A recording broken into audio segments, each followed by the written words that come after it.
இந்த அரங்கத்தில் நம்முடைய தலைவர் எழுச்சி தமிழர்கள் அமர்ந்திருக்கிறார்.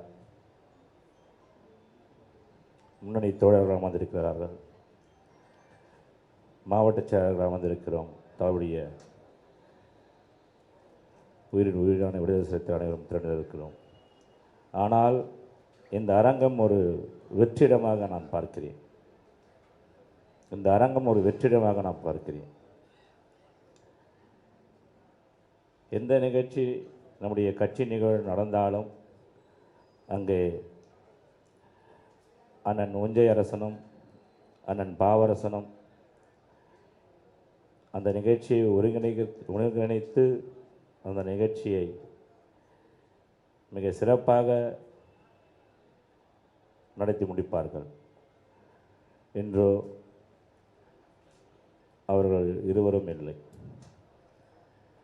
அவர்கள் இருவரும் நம்முடைய தலைவருக்கு இரட்டைக்குழல் துப்பாக்கி மாறி தலைவர் என்ன நினைக்கிறாரோ அதை செய்து முடிப்பவர்கள் தான் அவர்கள் இருவருமே.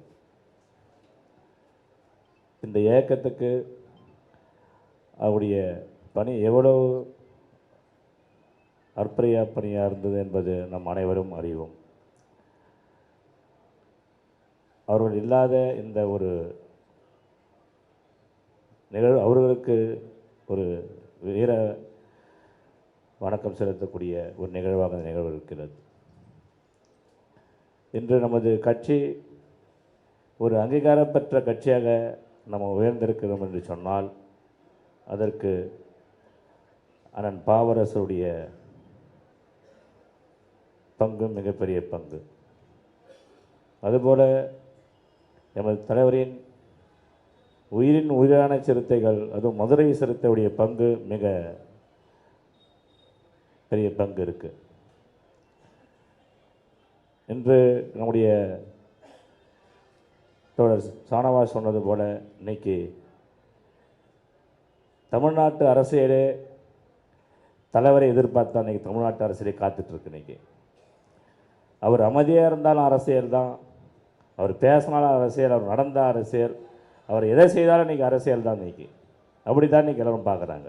அவர் அமைதியாக இருந்தால் கூட அமைதியாக இருக்காருன்றது தான் இன்றைக்கி விவாத பொருள். இன்றைக்கி அப்படி ஒரு தம்பிமார்களை கொண்ட தலைவர் தான் நம்முடைய எழுச்சி தமிழர்கள்.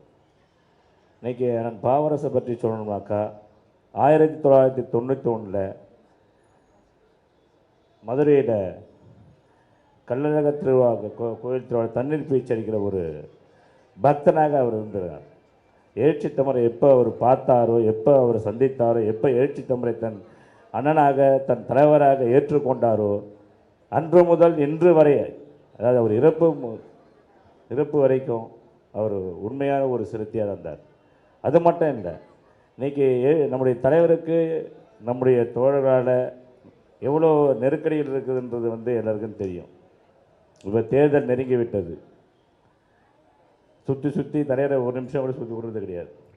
எங்கே போனாலும் தலைவர் பண்ணி தான் போகிறான்னு சொல்லி செய்தி. ஆனால் அண்ணன் பாவரசு பார்த்தீங்கன்னா ஒரே ஒரு தலைவருடைய கோவப்படுற மாதிரியும் ஒரு முகம் சுரக்கிற மாதிரியும் ஒருபோதும் நடந்தது கிடையாது. ஒரு முறை தலைவர் அந்த இருக்கிற பல ஆயிரக்கணக்கான அந்த மனுக்களை எடுத்து மறுசீரமைப்பு பொறுப்பு போட்டுருக்காரு. அப்போ தலைவருக்கு பக்கத்தில் நானாக உட்காந்துருந்தேன். ஆனால் பாவரசு இருந்தார். அப்படி ஒரு பேர் எப்போ யார் பாதுன்னு கேட்குறாரு. அதாவது அந்த ஊர் அந்த தெரு சொல்லி அவருக்கு ஒரு பெட்ட பேர் இருக்குமில்ல, எல்லாருக்கும் ஒரு பெட்ட பேர் இருக்கும். அந்த பெட்ட பேருன்னு சொல்லி அவர் இன்னார்னா அவர், இன்னார் மாவனா அவர், இன்னார் தம்பினா அவர் என்ன சொல்லக்கூடிய அறையோட சிறுத்தைகளுக்கு கூட ஒரு நெருக்கமான ஒரு நட்பு வச்சுருந்தாருனாக்கா அது அந்த பாவரசை தவிர வேறு யாரும் சொல்ல முடியாது. எல்லாருடைய பேரையும் சொல்லுவார். இங்கே அரங்கத்தில் இருக்க அத்தனை பேரும் சொல்லுவார் இன்றைக்கி. அப்படி ஒரு சிறுத்தைங்க கூட ஒரு நட்பு வச்சிருந்தவர் தான். அதுபோல் இந்த